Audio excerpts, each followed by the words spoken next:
Imagine having an useless ability in a world where the abilities you receive at birth determine your value to society. Terrible, right? But that's exactly what happened to Fate, the protagonist of this story. But don't worry, despite his ability seeming like trash and only making Fate feel hungry, it has a hidden effect that will completely change Fate's life. Come with me to check out this sensational story. Without further ado, let's get to the recap. The anime begins by showing an old man in a cart traveling peacefully. However, this won't last long, since instants later, a large group of goblins begin to chase him, and one of them even manages to climb onto the old man's cart. Desperate, he begins to call for help, hoping that someone could help him. Well, fortunately a group of adventurers were passing by, and immediately they rescue him. They begin defeating the goblins with some ease. Now observe something here with me. Look at the size of this guy, compare his size to the guy next to him riding on horseback. This guy is huge, my friend. He certainly made love with the juice.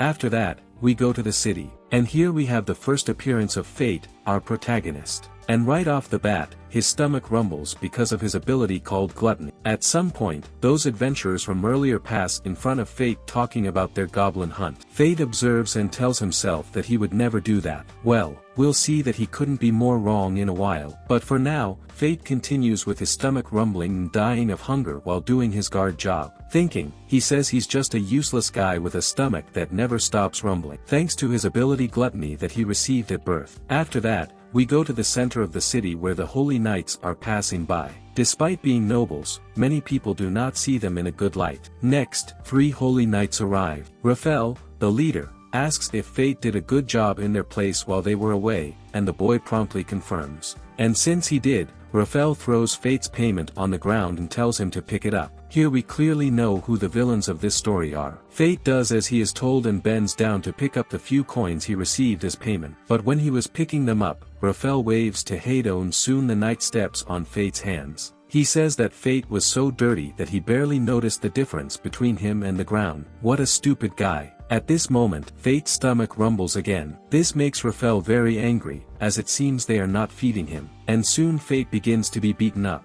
While being beaten up, Fate thinks. He says that in that world there are those who have things, and those who do not. And what differentiates them are the special powers given by the gods, called abilities. And meanwhile, Fate continues to be beaten mercilessly, until finally Roxy, another holy knight arrives, and orders them to stop immediately, thus saving Fate. She confronts them saying that this attitude does not match that of the holy knights, who in theory should be the ones protecting the citizen. And she also says that it is their duty to protect the gates, not other people like Fate. Raphael sarcastically says that it is also the duty of the holy knights to provide employment for those who do not have it, and he is only doing Fate a favor. She looks at Fate, still under Hado's boots, and asks if this kind of treatment is really necessary. The scoundrel knight says that this only shows that he and Roxy have different views. And soon he goes away with his henchmen. After that, Roxy immediately runs to help Fate and cleans his wounds. My friends, you can't keep getting screwed forever. At least one good thing happened to him. He thanks Roxy,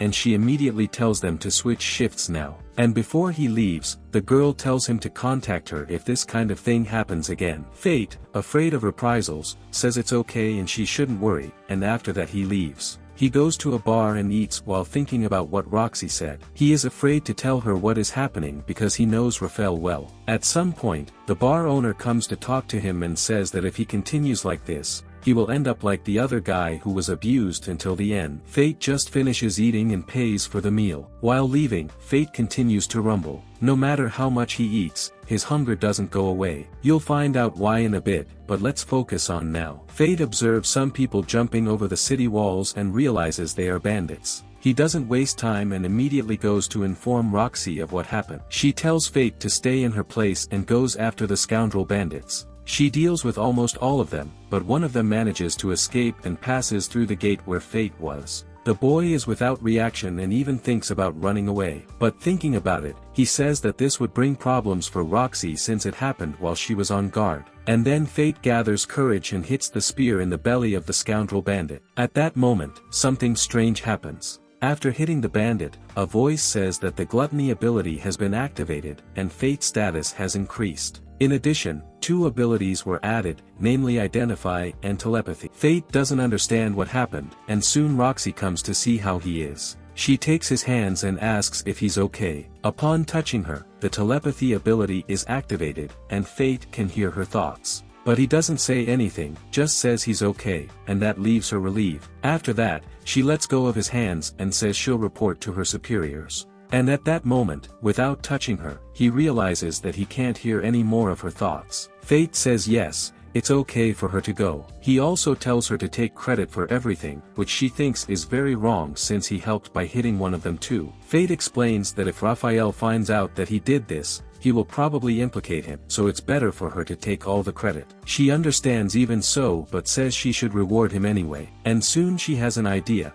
She asks Fate what he thinks about working for the Hart family. Fate is reluctant at first but ends up being convinced to accept since his life will be much better there. After that, Fate goes home and checks his status. He notices that now he has triple digits in each of them. In addition, 2 new abilities have appeared. Fate then remembers hearing Roxy's thoughts and imagines that it was the telepathy ability. And then Fate imagines that he has become stronger. And he says that maybe it's time for him to start hunting some monsters. The next day, he goes to a weapons dealer to buy a sword. The dealer asks how much budget he has, and Fate shows 2 silver coins. The dealer gets angry and calls him poor. Fate, thinking, says that's all he got after working for 5 years. Then the dealer says that with what he has, he will only be able to buy some old swords that are in a barrel. Fate thinks it's better than nothing, and he starts picking them up one by one using the identify ability he received earlier, until at some point, he picks up a black sword that he finds interesting. And out of nowhere, the sword speaks to him, which scares him. The sword tells him to buy it, and it will make it worth it. The name of the sword is Greed, and you will soon find out why it is called that. Fate buys it and goes to the fields outside the city to see if he can find some monsters. Soon some goblins appear, and Fate is scared. But despite the scare, he deals with them easily. And with each goblin that was defeated, both his status and abilities were transferred to Fate. Until in the end, he raised his powers a lot, with some status reaching thousands of points, as well as gaining 2 new abilities, one being a low strength improvement and also a low vitality improvement. Then the sword asks him if he is full now. And Fate notes that no, not yet satisfied since you haven't left a like or subscribed to this channel yet. I'm watching you, subscribe there. Fate notes that for the first time in his life, he feels satisfied and his stomach has stopped growling. At this moment we discover that Fate's gluttony ability is not for food but for souls of living being, a bit macabre isn't it? Fate tells the sword that he thought he would have only the ability he received at birth forever. The sword says that this is normal, but his ability is different from the others. Fate will not gain XP by defeating monsters, but he will take all the status and abilities of those he defeats for himself. Then some adventurers come from afar, and the sword tells Fate to collect the goblin's ears quickly to get the reward at the guild. He must do this quickly, as it would not be good if other people discovered his true powers. And so he does. After receiving his reward, he says he will eat meat since it's been a long time since he's done so. And while walking down the street, he bumps into a suspicious guy who is with a little girl. The guy insults him and tells him to pay attention to where he's going. And at that moment, the little girl touches Fate, and he can hear her calling for help through telepathy. Fate hesitates but decides to go after him to save that girl. He arrives where she is confined and hears the bandit saying that that little girl will be fun for the holy knights. And Fate says he will save her at all costs. At some point, the guy moves away, and Fate soon approaches and releases the girl. But it wouldn't be easy like that, would it? The bandit soon appears behind Fate and says that there's always a funny guy wanting to play hero. Fate then takes the girl and takes her to a safe place since holding her wouldn't allow him to fight. After finding a place, he waits for the bandit to approach and knocks down some boxes on him. Then Fate starts fighting seriously. He activates his ability called Sharp Blade and Fate's sword warns him to be careful with that. When the scoundrel attacks, the sword tells Fate to hit the center of the sword, and so he does. As a result, the bandit's sword is split in half, and the thug receives a deep cut to his chest. Then Fate asks who told him to do that, and the guy says he won't snitch on anyone. But Fate takes his sword and puts it inside the cut he made earlier, causing the bandit to feel a lot of pain and be convinced to tell who is behind the kidnapping. Fate discovers that the mastermind behind it is Hado Vlarik, that scoundrel who beat up Fate earlier. Apparently, he also abuses children, hence the kidnappings. What a disgusting guy, I hope he goes to hell as soon as possible. After that, Fate leaves with the girl and tells her that everything is okay now. And at that moment, the poor girl's stomach growls. Fate then decides to take her to eat, and soon he buys some meat skewers, which makes the girl very happy, since according to her, she had never eaten meat in her life before. After that, Fate takes her to the church where she lives with nuns and other children who were also abandoned. The sister thanks Fate, and he is surprised. She asks why this is so, and Fate replies that he has never been grateful before since he has a weak ability and has always been treated like trash. The little girl asks what it is, and he just says that she only makes him hungry. Then he approaches her and gives an important advice. Fate says that no matter how difficult it is, if you can do everything with a smile on your face, happiness will certainly come one day. And he remembers that one day it was his father who said the same thing to him. After that, he leaves. While walking, he decides he wants to get stronger. Even though he won the previous fight, he had to rely on luck for that,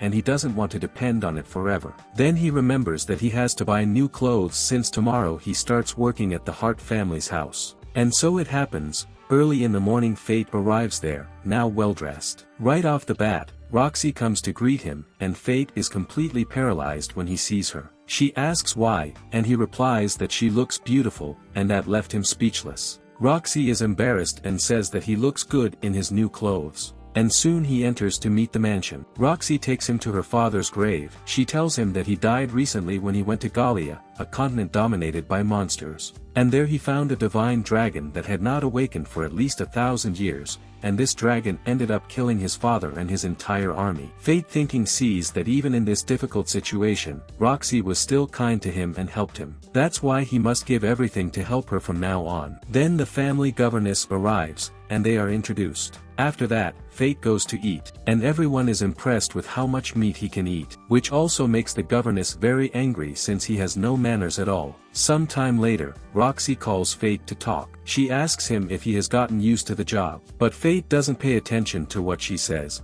He can only think that he has been getting more and more hungry and doesn't understand why since he has been eating a lot every day. Meanwhile, Roxy keeps calling him Faye repeatedly until he gets scared and she asks what's wrong with him. Fate remembers that his father also called him Faye and he explains it to her. Fate also explains that his father was killed in a monster hunt. Roxy says that it was the same for her, but tells him not to worry since they are now like a family and should take care of each other. Upon hearing this, Fate feels very embarrassed and asks her to call him by his name, but she refuses and says she will keep calling him Faye. But as he spoke, his vision darkens and he faints. That night he wakes up and reads a note left by Roxy. In the letter, she asked him to rest properly. After reading it, he goes to talk to his sword and asks her what happened, since he never felt bad in that way, even after eating a lot. The sword explains to Fate that once he tastes the flavor of a soul, he won't be able to stop consuming them. And it's been a long time since Fate defeated those goblins. She also warns him that if he stays too long without hunting monsters, he may lose control and attack anyone in his way. Fate then wastes no time and goes into the forest to hunt goblins. He kills several, but his hunger is not satisfied. He then decides to enter the forest to find stronger monsters, and so it happened. He soon slaughters several hobgoblins, which are a type of larger and stronger goblin, until finally he feels satisfied. However, while he was thinking of leaving, he sees a giant goblin passing by with a human in his hand. The sword informs him that it is the Goblin King, and his stats are similar to Fate's, so it will be a tough fight. Fate goes after the big guy and has difficulty fighting him, but fortunately, he manages to find an opening and slays the goblin. Now Fate has double the stats he had before, and the sword says that with those numbers Fate would be able to use his new form. However, the cost for this is to give up all the stats he has gained until today. Fate is reluctant, but remembers that without her, he would have nothing and would continue to be treated like trash by the knights. And so he decides to give all his points to the sword. And thus she activates her greed ability, steals all of Fate's points, and soon his second form is shown. She takes the form of a bow and tells Fate to test her. Fate doesn't know how to use it, and she just tells him to do it as if he were pulling an imaginary arrow and releasing it. And she also says that no matter where he aims, the arrow will always hit the target he chose. And so he does, and easily slays one of the hobgoblins that was nearby. After that, he returns to the city and leaves the ears of the Goblin King at the church door, saying that by selling them they can eat for a good while. Shall we? One morning, Fate sees a strange girl leaving the Heart Mansion and asks her brusquely who she is. When the girl turns around, she reveals herself as Roxy, and Fate is startled. She gets angry and says he scared her. Fate explains that he didn't recognize her because her clothes are quite different from her usual attire. Fate then asks where she's going dressed like that. She whispers to Fate that she's going to the city for a secret inspection and tells him not to tell anyone because if Haru, the housekeeper, finds out, she's in trouble. Fate says he understands and goes back to his work. But as he's about to leave, the girl grabs him by the collar and says she has an idea. She gives him a confidential mission to accompany her as an escort. And so it happens, they head to the city, and Roxy seems quite happy. If I didn't know everything,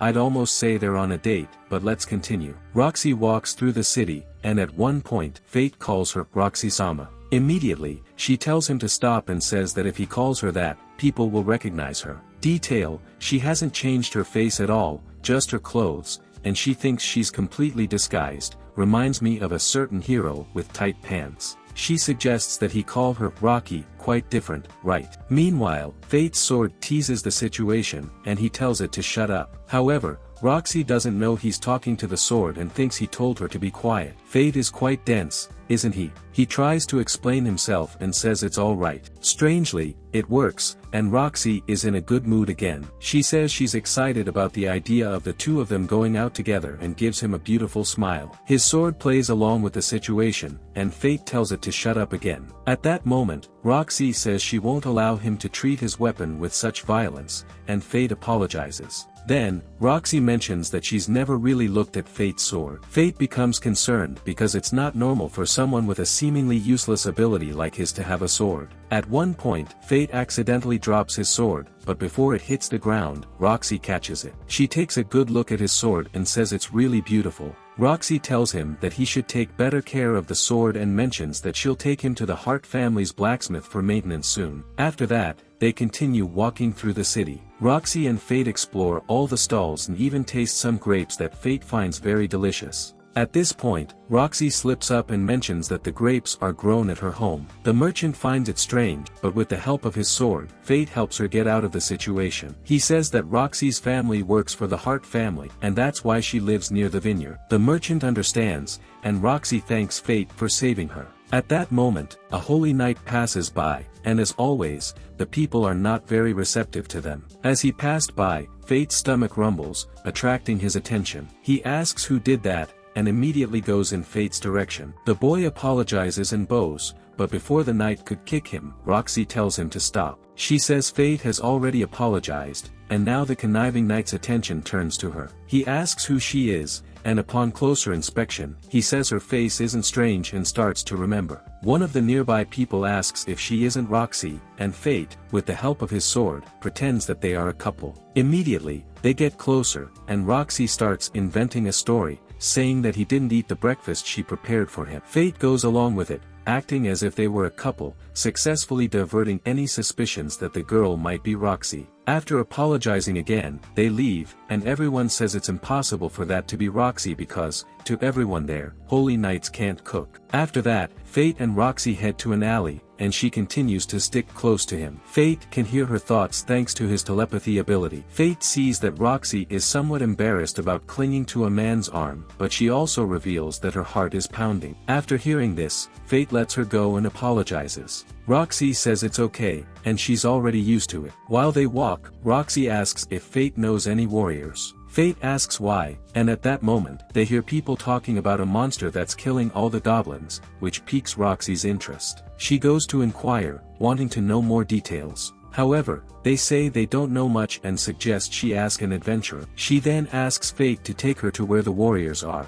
He agrees, and they head to a tavern to gather information. Upon arriving, the tavern owner is very surprised because, to him, Fate was supposed to be dead. Fate and Roxy sit down, and he introduces Roxy by the name of Rocky. The tavern owner expresses his surprise at Fate's reappearance, especially with a girlfriend. Fate feels embarrassed, and Roxy also becomes somewhat nervous and embarrassed, to the point where she breaks the glass she was holding. After Fate's sword teases him, he also ends up breaking his glass. Then they have a little to eat while the guy shares what he knows about the goblin monster. According to him, an adventurer went to kill some goblins to make some money and found a pile of corpses with their ears still intact, suggesting that it might have been another monster. Adventurers collect goblin ears to bring to the guild and claim their rewards. Little do they know that the one responsible for all of this is right there, with that dumbfounded look on his face. The tavern owner also mentions that this could be bad for business since the trade route passes close to where the attacks are happening. With a possible monster on the loose, many people won't want to take the risk, which would weaken the local economy. They suspect it might be a lich, which is kind of like a restless soul. An old man at the tavern says that adventurers will form a group to go after the big creature. At this point, other adventurers enter the tavern, and one of them comes to Roxy and invites her to have some fun. Little do they know that she's a holy knight. Fate quickly stands up and tells them to stop. Roxy also stands up, and with a simple move, she sends the Joker flying. At this moment, they realize that she is Roxy, and they quickly kneel before her, asking for forgiveness. She says it's alright and tells them to get up. She explains that knights should protect the citizens, and seeing the population so afraid of them is something that embarrasses her. They say she's just like her father and a good person. After that, they all have fun, and Roxy wins in an arm wrestling contest against everyone. Later, Fate and Roxy go to the Hart family's blacksmith, who gives Fate's sword some maintenance, which makes the sword very happy. Fate thanks the blacksmith and asks Roxy why she doesn't have any information about the monster. Roxy explains that the Vlarik family is controlling the information and not sharing anything with her, so she had to investigate on her own. At this moment, they hear the voice of Hado, that conniving knight, causing a commotion in the city. When they arrive, they see that he's holding a child, and as we've seen before,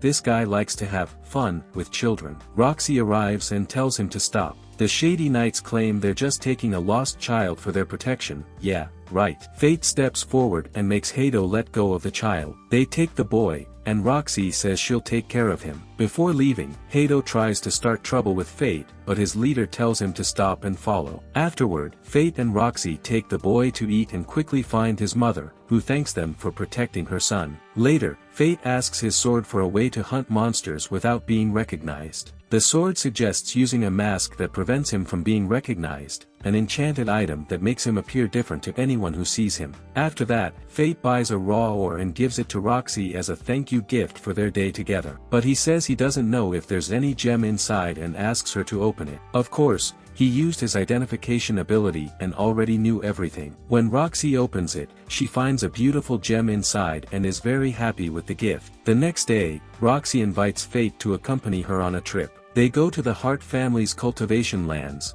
where the grapes they tasted in the city are produced. When they arrive, Roxy's mother welcomes them. She asks who the boy with her is. Roxy introduces him and says he's the new employee she hired, and she brought him to introduce him to everyone. Her mother's name is Aisha Hart. She calls Fate over and asks if he likes Roxy. At this point, Roxy becomes very embarrassed, and her mother simply says she wants to know Fate's opinion of her. Fate replies that he does like Roxy very much and even adds that he would like to serve her for the rest of his life. This leaves the girl very embarrassed, and she quickly runs away. Later, Fate helps with the grape harvest along with Roxy. While talking to other employees, Fate learns that Roxy always comes there at this time of year because the kobolds come after the ripe grapes and end up destroying the plantation. Roxy comes to deal with them and never lets them endanger anyone. At this moment, Fate's stomach growls, and he doesn't understand why since he recently hunted many goblins. The sword explains that perhaps his gluttony ability is craving souls of other monsters besides goblins. After they finish harvesting the grapes, Roxy tells Fate to go back without her because she has something to do. While he's walking, he passes by a girl with a big axe.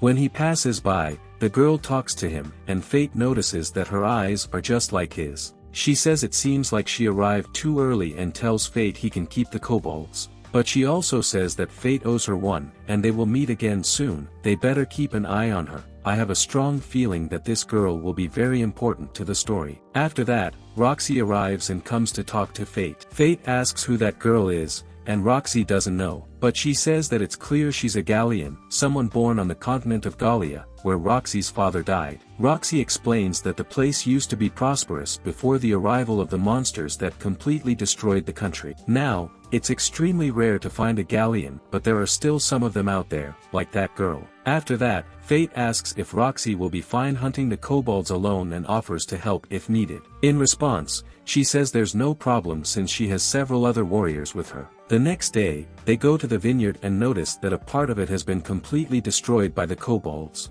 They decide to go for reconnaissance to discover the location of the kobold group. They easily find them, but something different from the usual is happening. In addition to the regular kobolds that appear every year, there's a kind of boss among them, an evolved monster much stronger than the regular ones. Fate checks his stats and notices that he's level 50 and has incredibly strong stats. Then they return, and the people in the village are worried because there's nothing they can do against that monster. Roxy, on the other hand, says she will dedicate herself to protecting everyone there. While she was speaking, Fate's sword says it's impossible for her to do it alone. Fate now has no alternative, he must help. That night, he goes into the forest and heads to where the kobolds are. He grabs his sword and uses its second form, the bow we've seen before. Fate starts shooting and kills them one by one. This causes his stats to rise rapidly. He switches the sword back to its normal form and advances, beating down the creatures. However, his stats are still not enough to fight the boss. Fate goes on to kill the remaining normal kobolds,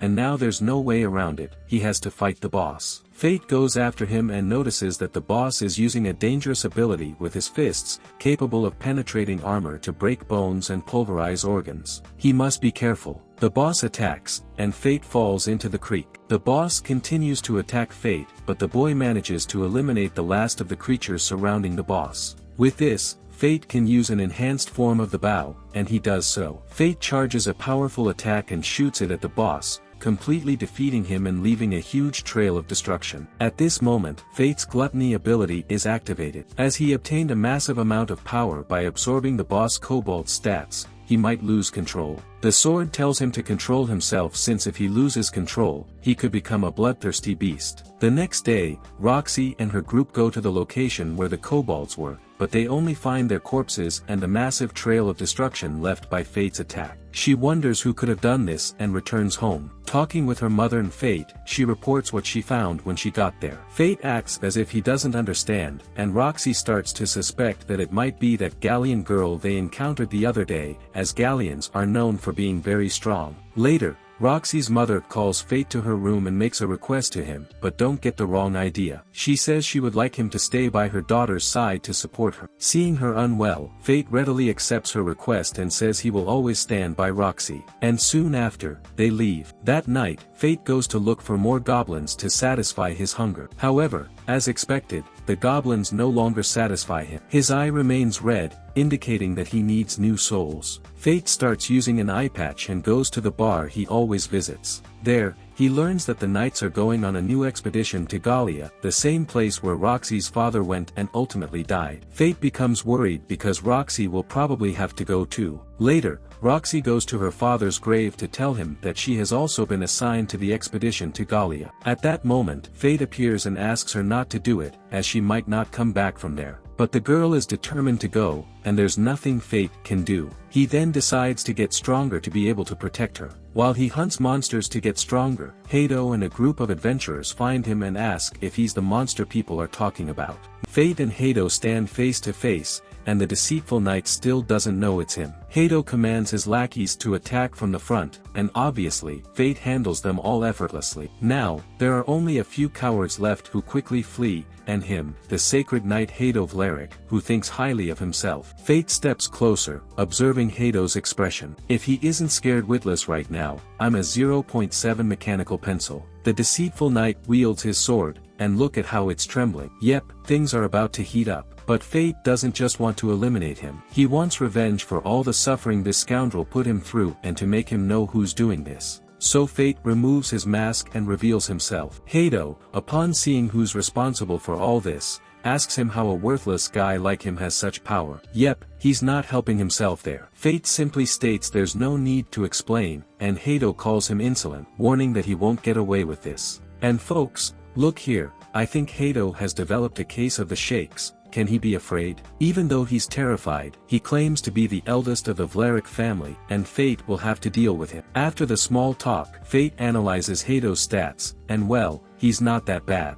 Besides his stats, he has the Sacred Sword Technique ability, a trait only those with that skill can become Sacred Knights. Finally, the fight begins. Hado is extremely arrogant and immediately uses an ability against Fate, but Fate dodges and quickly appears behind Hado. The big guy attempts to react by attacking Fate with his sword. However, as he strikes the boy, his sword is easily sliced in half. And now things get tough for him. Fate slowly approaches, and the knight starts backing off, visibly terrified. Fate recalls a phrase Hado once said, about how disobedient dogs need to be disciplined. At that moment, Fate grabs Hado by the collar and hurls him with force towards a tree. But that's not all, Fate continues by using him to knock down several trees. The deceitful knight ends up completely battered, pleading for Fate to stop. Maybe now you're starting to feel sorry for him, right? But let me remind you what this scoundrel has done. Aside from beating Fate every day, this scoundrel kidnapped children for his amusement, if you catch my drift. Yes, he deserves all of this and much more. For Fate,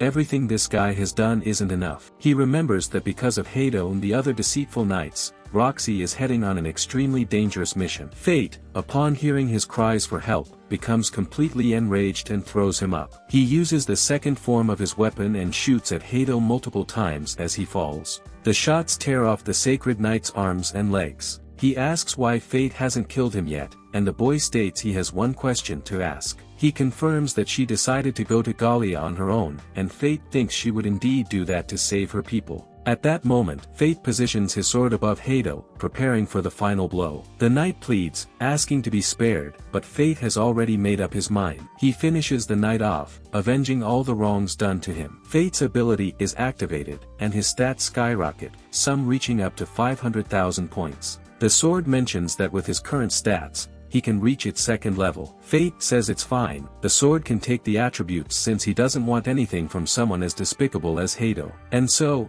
it happens, now reaching its level 2. Upon reaching this level, it takes the form of a scythe, capable of cutting through anything and anyone. After that, we see Roxy leaving her home, heading for her expedition to Gallia. She's beloved by all, and everyone bids her farewell, including Fate. She leaves, and right after, Fate decides to live as a warrior from now on. But, of course, this is just an excuse to leave the mansion. Fate has decided to shadow Roxy to protect her from any danger. Fate then embarks on his journey to Gallia. He hitches a ride on a carriage and continues traveling. Meanwhile, we see two girls, apparently scientists, investigating the bodies of monsters killed by the monster that roamed the city. We already know that's Fate, right? One of the girls, examining the cuts, notices they're not ordinary and becomes quite intrigued. She grabs a book on weapons and finds a possible bow that could cause that kind of damage. She realizes this was certainly caused by a weapon of the 7 deadly sins, and now, the name, Greed, for Fate's weapon makes sense. We're back to Fate, and he soon arrives at Tetra, his first stop on the journey to Gallia. Fate recounts that he used to live in this city during his childhood, while his father was still alive.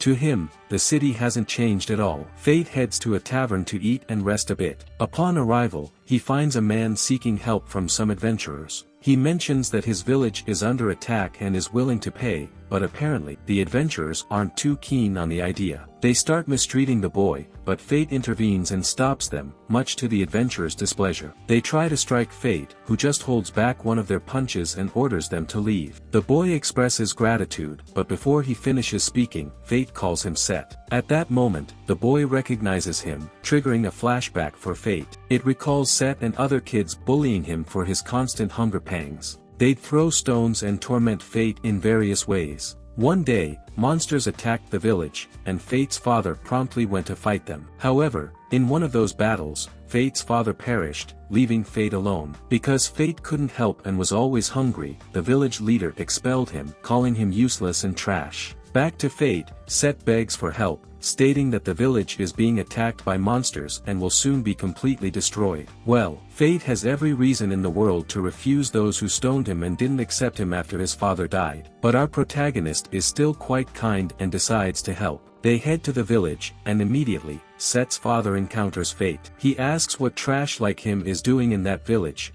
what a stupid guy. They completely disregard fate and mention using him as a sacrifice to buy time. Look at these guys' ideas, man. Fate doesn't pay much attention and goes to Set's house. Set apologizes for his father's behavior. Fate assures him it's alright, and he's used to it. During this time, Fate talks with Set and discovers that Set's wife was taken by the monsters, leaving only him and his daughter. Set also admits that he used to believe his father was right, but since his daughter was born, he realized he was wrong. While conversing, Fate feels hungry, and Set goes to prepare something to eat. At this moment, the little girl approaches Fate and gives him a candy to eat. Pay close attention to this candy, you'll see why in a bit. Fate eats a lot, but suddenly starts feeling weak and ends up fainting. Set asks if he ate something different, and the girl mentions giving him a sweet at her grandfather's request. Set realizes that his father set up everything to make Fate a sacrifice to the monsters when they attacked the village. Yep, remember when Mom used to say not to accept sweets from strangers? There's the reason. Be careful.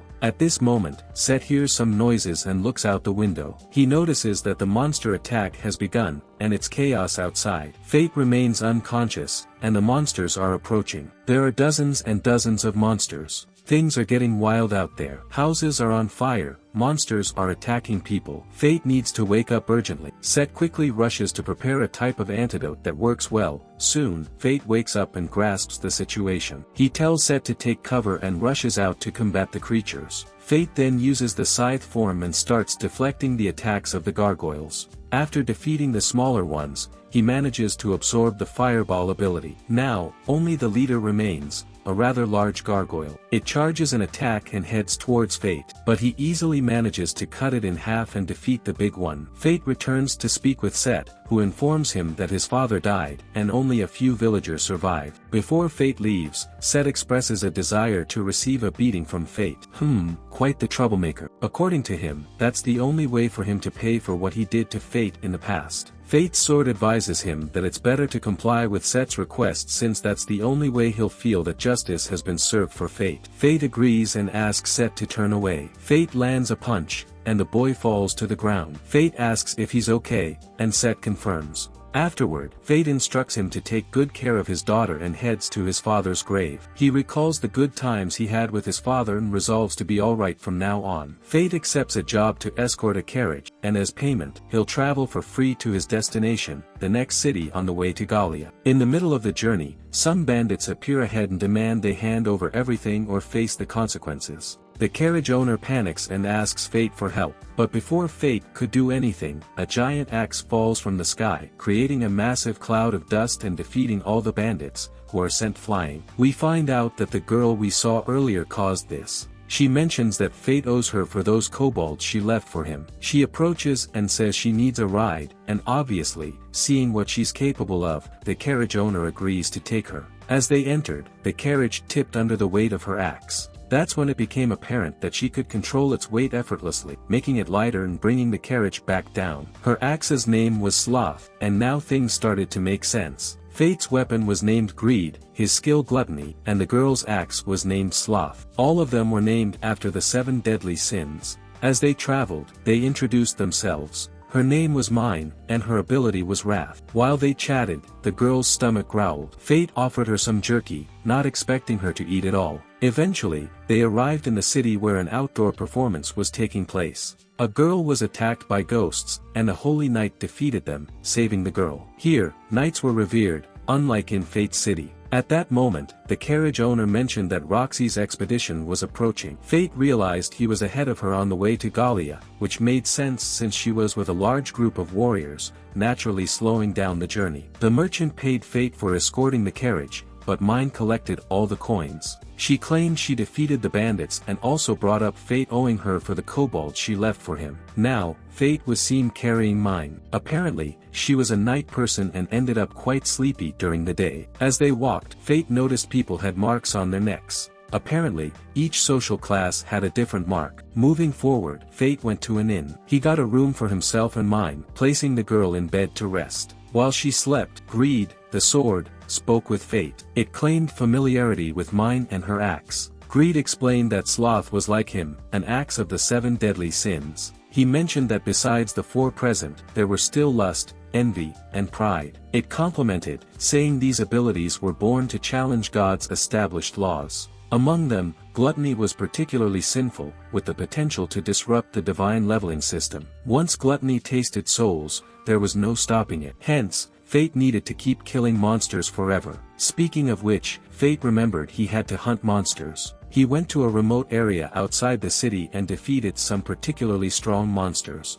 Then, we returned to mine. She woke up and went to look for something to eat. While wandering the inn, she spotted a poster that read, "Whoever defeats the sand golem will be rewarded." One of the guys nearby said not even the holy knights could do that. And guess who whacked a bunch of those monsters? Yes, our dear protagonist. Back to Fate, he continued smashing the golems. Until, at a certain point, a group of adventurers was attacked by one, facing grave danger. But the day was saved by the Powerpuff Girls. Wait, no, by Fate. He diverted the monster's attention towards him and, with his bow, began hammering the big thing. It retaliated and attacked Fate too. Fate resisted well and devised a plan to defeat it. He used the evolved bow and fired a strong attack at the core of the monster, completely defeating it. After that, the adventurers thanked Fate, who said there was no need, and then left. When he returned to the room, he found Mine like that, semi-nude. He asked her what she was doing, and the girl, very calmly, said there was no need to be embarrassed, as Fate was just a child. Fate said he was the one feeling embarrassed, and Mine teased him, saying he was having lewd thoughts.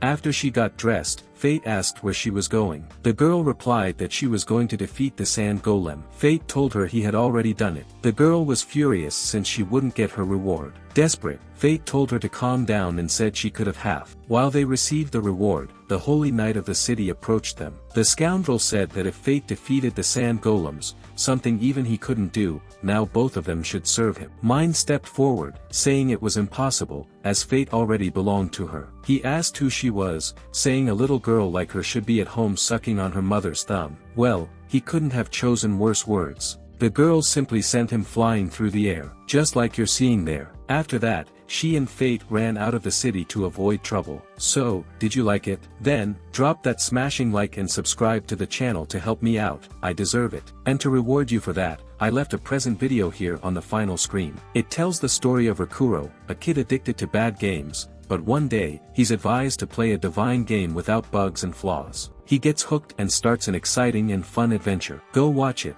it's awesome, click there. Until next time, see you.